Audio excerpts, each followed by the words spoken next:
مرحبا مشاهدينا الاعزاء، واهلا وسهلا بكم في قناتي، قناه نجوم زمان وان. طبخ والمجالات اليدويه، تعليم موديلات الملابس القديمه بزراعه. طبعا انا اليوم مش هقدم لكم، بس بفرجكم بس على الحاجه. طبعا انا بسبوسه الشوفان، دي بسبوسه الشوفان وكوكس. بسبوسه الشوفان ديت بدون جزر، طبعا انا عامله بسبوسه الشوفان مع جزر، دي بدون جزر.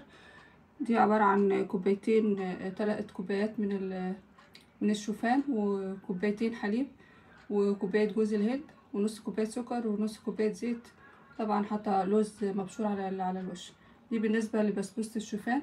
اما بالنسبه للكوكيز، طبعا الكوكيز ده ضعف الكميه.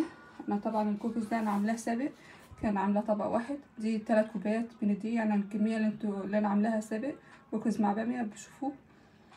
دي تضافي بقى 3 كوبايات من الدقيق، كوبايه ونص. طبعا انا عاملاها بسمن، طبعا السمن انا جبته بالغلط، فطبعا ما لاحظتش اللي انا جبته، فكان في عربة السلة، في سلة التسوق مع الاغراض، وحطيت بدون ما اشوفها، ما اكتشفتش لما روحت البيت. فطبعا فاضطريت ان انا استخدم السمن اللي جبته.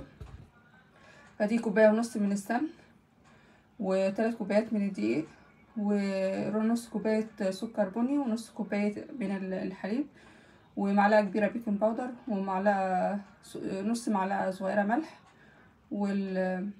وكيس او معلقه كبيره من الفانيليا، وبيضه. دي بالنسبه للكوكيز. طبعا دي ضعف الكميه زي ما انتم شايفين اهوت، دول طبقين. طبعا انا عاملاها قبل سابق، نص الكميه كانت طبق واحد، دي طبقين. والبسبوسه طبعا بدون جزر، بسبوسه الشوفان بدون جزر. فده طبعا حابه افرجكم عليه اليوم. طبعا كنت كتبت الشعر عن اليوم، حابه اسمعه لكم. سألت نفسي شو تريدي يا أميرة، قالت أي شيء يخليني سعيدة، يرجعني طفلة بتلف بلاد كتيرة، ولا شايلة هم ولا خوف من دنيا غريبة، تمرح وتلعب حتى لو كانت وحيدة. فصحتين وهنا وفي أمان الله. ده بس حبيت أفرجكم عليه بس كده، يعني لما تعملي ضعف الكمية بالشكل ده تعملي صينية البسبوسة. طبعا احنا معملناهاش من زمان صينية بسبوسة الشوفان، فعملتها اليوم ومع الكوكس. فصحتين وهنا وفي أمان الله.